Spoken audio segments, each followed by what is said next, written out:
નમસ્કાર। રાજકોટ શહેરમાં સરકારી અંગ્રેજી હાઈસ્કૂલની તાત્કાલિક માંગ ફરી જોર પકડી રહી છે।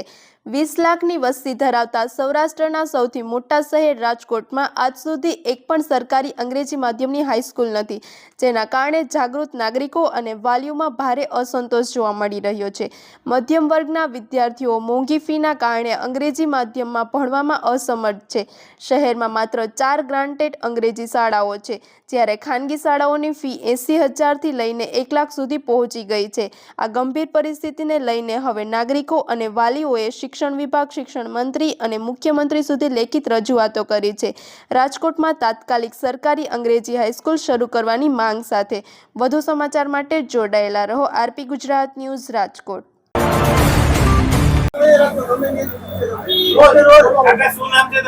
પરસોત્તમ ગુધરમલ પમનાણી। શું કહેશો 9 થી 12 ની સરકારી શાળાની શું સ્થિતિ છે કે બિલકુલ નથી, બહુ તકલીફ છે બધાને। આમાં કરજ કરીને માણસને નિશાળમાં છોકરાને ભણાવવું પડે છે, કા નિશાળમાંથી ઉઠાડવું પડે છે। આ પોઝિશન છે રાજકોટ શહેરમાં। આ તકે વહેલામાં વહેલા તકે સ્કૂલ ચાલુ થાય એવી આપણી માંગણી છે। જો આવું થશે તો બધા માટે સારું થશે। સરળ અભિયાન છે, મારા એકલા માટે નથી, બધા માટે છે। બધાને કામ થવા જોઈએ। નાના માણસોને બહુ ખૂબ જ તકલીફ છે। આના માટે તમે કઈ માંગણી કરેલી છે? અનેક ઠેકાણે માંગણી કરેલી છે, લેખિતમાં અરજી કરેલી છે, મુખ્યમંત્રીને બધા લખેલ છે, પણ આજ સુધી કોઈ જવાબ મળેલ નથી। દિનેશભાઈ પરમાર। દેદીભાઈ, શું રજૂઆત છે તમારી? અમારી ખાસ આજના દિવસે એક જ રજૂઆત છે। રાજકોટ શહેરમાં સરકારી શાળા ધોરણ 9 થી 12 ની અંગ્રેજી માધ્યમની એક પણ નથી। તો આજના સમયમાં અંગ્રેજીનો જમાનો છે, અંગ્રેજી શિક્ષણનો જમાનો છે। તો આજના સમયમાં કેવી રીતના બાળક આગળ વધશે અંગ્રેજીમાં, સામાન્ય વર્ગના બાળકનું શું થશે, આમાં કેવી રીતના આગળ વધશે ગુજરાત, કેવી રીતના આગળ વધશે ભારત? તો અમારો ખાસ મુદ્દો આ જ છે।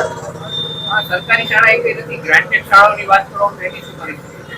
સાહેબ, રાજકોટ શહેરમાં જોવા જઈએ ને તો રાજકોટ શહેરમાં અમે ડેટા મેળવેલો છે। રાજકોટ શહેરમાં ગ્રાન્ટેડ શાળામાં માત્ર ને માત્ર 4 શાળા અત્યારે કાર્યરત છે। હવે 4 માંથી એક શાળા તો બંધ થવાના આરે છે, અને એક શાળા છે તો ઓનલી ફોર ગર્લ્સની છે। પાછળ વહીથી 2 શાળાની વાત કરીએ તો 2 શાળા જે છે તો એ 2 શાળામાં એડમિશન મેળવવું બાળક માટે ખૂબ જ મુશ્કેલ છે। એમાં સંખ્યા જેટલી હોય છે કે એમાં એડમિશનનો વારો બીજા બાળકોનો આવતો જ નથી। તો આમાં હવે પ્રશ્ન એ છે તો સામાન્ય વર્ગનો બાળક જે છે તો એ આગળ વધશે કેમ?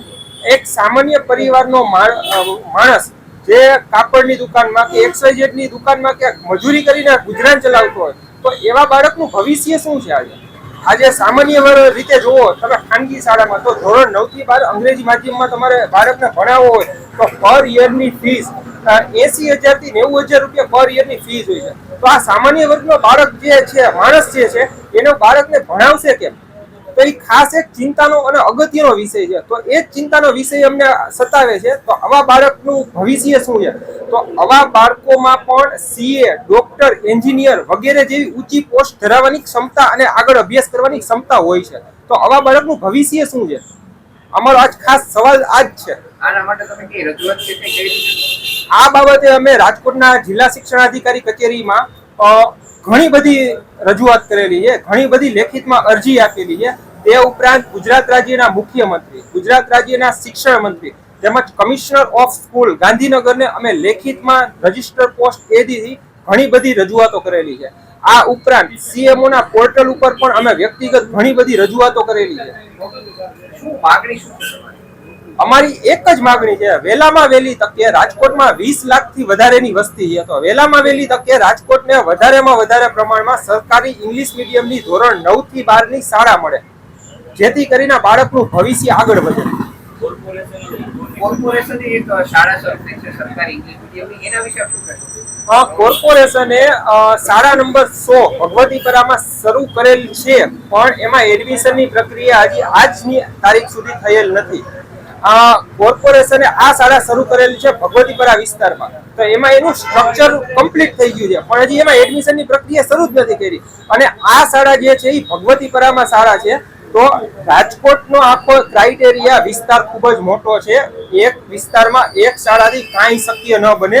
દરેક વિસ્તારમાંથી બાળક ત્યાં ભણવા જઈ શકે એવું શક્ય નથી, પોસિબલ નથી. તો રાજકોટના દરેક વિસ્તારમાં પોસિબલ હોય એટલી, શક્ય એટલી વધુમાં વધુ પ્રમાણમાં અને ઈઝી થાય રાજકોટની મધ્યમાં આવી શાળા મળે તો વધારે સારું. અમારી આ નમ્ર એક અરજ છે આપણે.